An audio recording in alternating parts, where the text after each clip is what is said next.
안녕하세요. 5월 첫 주 가정의 달 설교는 요한복음 2장 1절로 11절 말씀 보시겠습니다.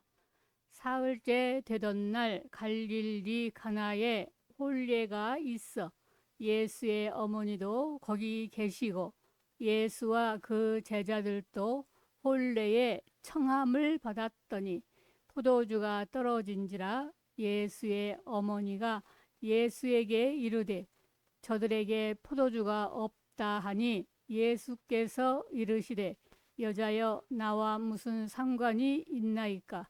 내 때가 아직 이르지 아니하였나이다. 그의 어머니가 하인들에게 이르되 너희에게 무슨 말씀을 하시든지 그대로 하라 하니라. 거기에 유대인의 정결 예식을 따라 두세 통 드는 돌 항아리 6이 놓였는지라. 예수께서 그들에게 이르시되 항아리에 물을 채우라 하신즉 아귀까지 채우니 이제는 떠나 연회장에 갖다 주라 하시매 갖다 주었더니 연회장은 물로 된 포도주를 맛보고도 어디서 났는지 알지 못하되 물떠온 하인들은 알더라.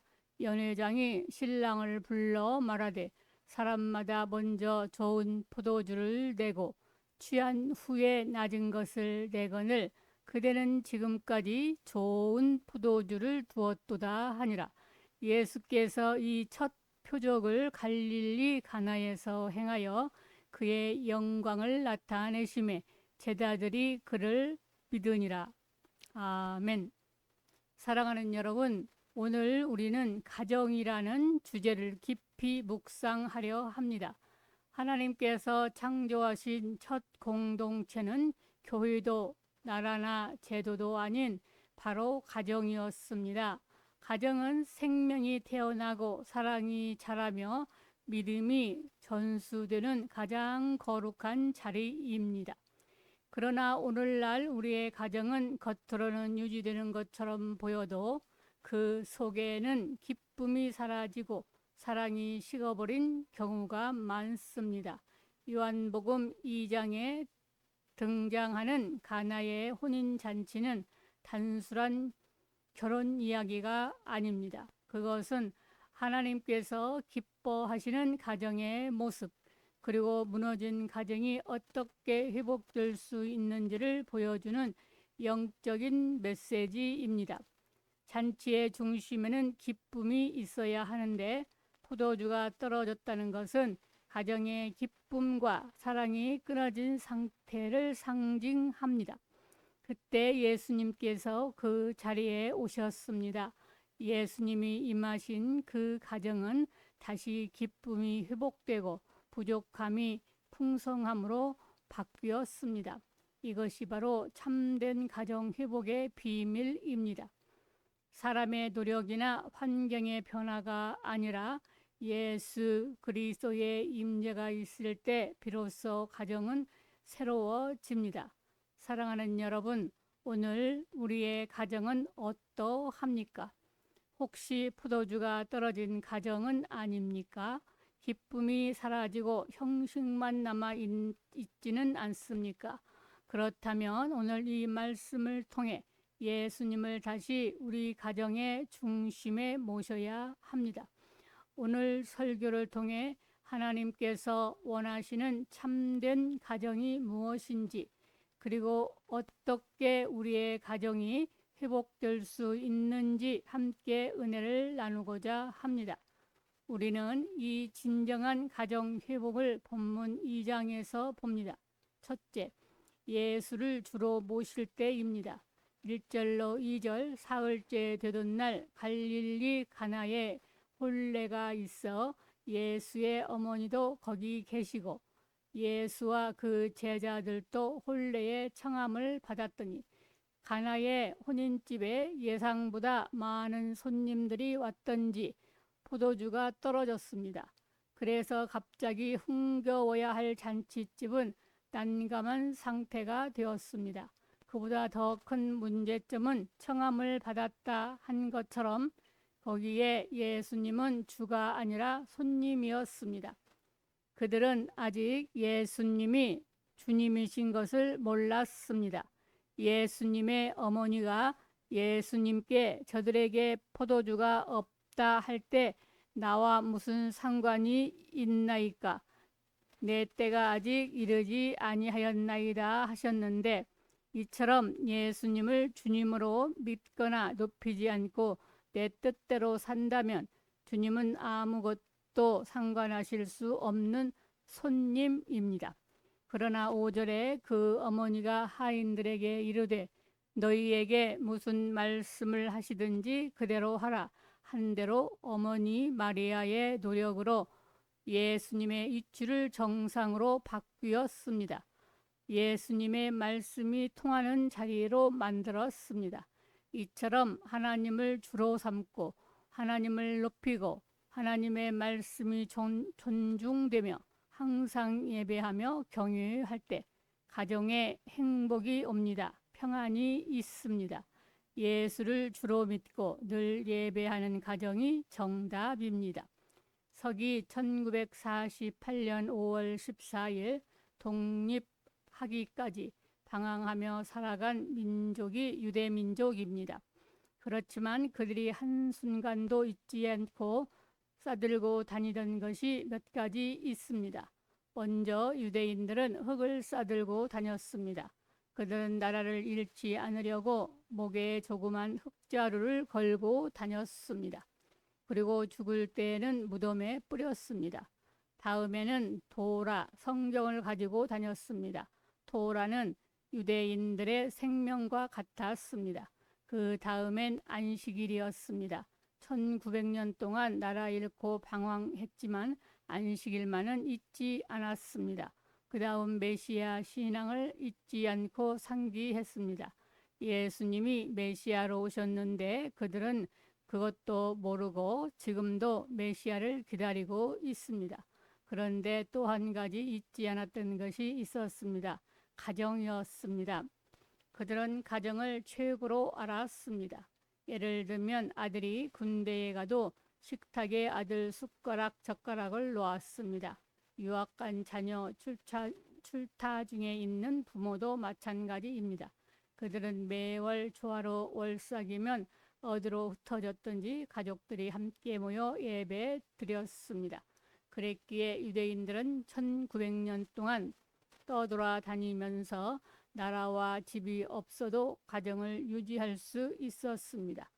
하나님을 높이면 그곳이 천국입니다.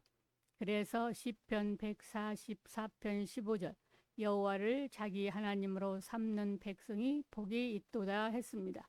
시편 128편에도 여호와를 경외하며 그의 길을 걷는 자마다 복이 있도다. 내가 내 손이 수고한 대로 먹을 것이라. 내가 복되고 형통하리로다. 내 집 안방에 있는 내 아내는 결실한 포도나무 같으며 내 식탁에 둘러앉은 자식들은 어린 감람나무 같으리로다. 여호와를 경외하는 이같이 복을 얻으리로다. 1절로 4절 말씀입니다. 두 번째, 질서를 존중하는 데서 옵니다. 5절로 8절에 그 어머니가 하인들에게 이르되 너희에게 무슨 말씀을 하시든지 그대로 하라 하니라. 거기 유대인의 정결의 예식을 따라 두세 통 드는 돌 항아리 6이었는지라. 예수께서 그들에게 이르시되 항아리에 물을 채우라 하신즉 아귀까지 채우니 이제는 떠서 연회장에 갖다 주라 하심에 갖다 주었더니 이 말씀에서 볼 때 마리아는 잔치집에서 상당한 위치에 있었음을 알 수 있습니다. 남의 잔치집에 이래라 저래라 할 수 있겠습니까? 더구나 얼토당토하지 않는 일을 시킵니다. 그래서 학자들 중에는 마리아의 친척집이었을 것이다.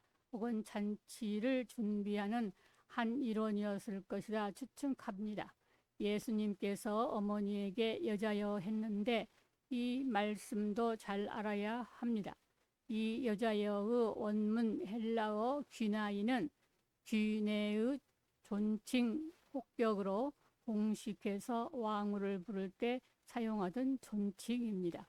이 용어는 상대적으로 예수님의 공식적인 사역, 즉 메시아적인 영광을 반증하는 단어일 뿐 아니라 어머니를 존중하는 말씀입니다. 이처럼 가정에서 질서가 존중되어야 합니다. 특히 부모에 대해서 존경하시기 바랍니다. 그래서 에베소서 6장 2절로 3절에 내 아버지와 어머니를 공경하라. 이것은 약속 있는 첫 계명이니 이로써 내가 잘되고 땅에서 장수하리라. 이 구절은 복을 하나님께서 주십니다. 하나님께서 복을 더 크게 주시려고 해도 부모에게 잘못하며 더 큰 복을 가질 수 없습니다. 어른이 존경받는 가정이 될 때 하나님께서는 음으로 양으로 가정을 회복시키는 것입니다. 세 번째, 서로 사랑하는 데서 옵니다. 9절로 10절. 연회장은 물로 된 포도주를 맛보고도 어디서 났는지 알지 못하되 물떠온 하인들은 알더라. 연회장이 신랑을 불러 말하되 사람마다 먼저 좋은 포도주를 내고 취한 후에 낮은 것을 내거늘 그대는 지금까지 좋은 포도주를 두었도다 하니라. 연회장이 예수님께서 만드신 포도주를 맛보고 신랑을 불러 칭찬합니다. 왜 이제야 가져왔느냐? 왜 진즉 알려주지 않았느냐? 할 말이 많겠지만 칭찬만 합니다. 가족이란 것이 그래야 모든 단점과 결점에 다 나타나는 것입니다. 그러나 사랑으로 다 소화해야 합니다. 사랑이 있으면 모든 것이 아름답게 끝납니다. 가정에 율법이 등장하면 불행입니다. 부모와 자녀는 은혜이기 쉽지만 부부 관계는 율법이기 쉽습니다. 자녀에게는 한없이 자라면서 배우자에게는 율법의 잣대를 갖다 댄다면 그것이 바로 선악과입니다. 옳고 그름을 지나치게 따지지 마시기 바랍니다. 그렇게 되면 에덴 동산은 싸늘한 동산이 되고 맙니다. 사랑하는 여러분, 가정은 하나님께서 우리에게 주신 에덴 동산입니다. 그러므로 사랑하시기 바랍니다. 기도하시기 바랍니다. 우리 후 에덴 동산에 사탄이 틈타지 않도록 가족을 위해 기도를 하시기 바랍니다. 하나님께서는 우리 모두의 가정이 더욱 건강해지길 원하십니다. 사랑하는 여러분, 가나 혼인잔치에서 일어난 기적은 단순히 우리 포도주로 변한 사건이 아닙니다. 그것은 예수 그리스도께서 임하실 때 메마른 인생과 가정이 어떻게 새롭게 변화되는지를 보여주는 은혜의 표적입니다. 포도주가 떨어진 가정은 인간적인 방법으로는 해결할 수 없습니다. 그러나 예수님을 초청하고 그분의 말씀에 순종할 때 기적은 시작됩니다. 하인들이 이해할 수 없는 상황 속에서도 항아리에 물을 채우라는 말씀에 순종했을 때 하나님은 가장 좋은 포도주로 바꾸시는 역사를 이루셨습니다. 오늘 우리의 가정도 마찬가지입니다. 문제의 크기가 중요한 것이 아니라 그 중심에 예수님이 계시는가가 중요합니다. 예수님이 계신 가정은 부족함이 변하여 풍성함이 되고 갈등이 변하여 화평이 되며 눈물이 변하여 기쁨이 됩니다. 그러므로 우리는 다시 결단해야 합니다. 예수님을 우리 가정의 주인으로 모시는 결단, 그분의 결단에 순종하는 믿음의 결단입니다. 그럴 때 하나님께서는 우리의 가정을 통해 영광을 받으시고 우리의 삶을 통해 그분의 기적이 나타나실 것입니다. 참된 가정의 회복은 멀리 있는 것이 아닙니다. 바로 지금 예수 그리스도를 우리의 중심에 모실 때 시작됩니다. 주님이 함께 하시는 가정마다 하늘의 기쁨과 은혜가 넘치기를 축복합니다. 감사합니다. 우리 주 예수 그리스도의 이름으로 사랑하고 축복합니다. 하나님 아버지, 아버지의 말씀을 듣는 아버지의 자녀들에게 복에 복을 주실 줄 믿고 감사드립니다. 아멘.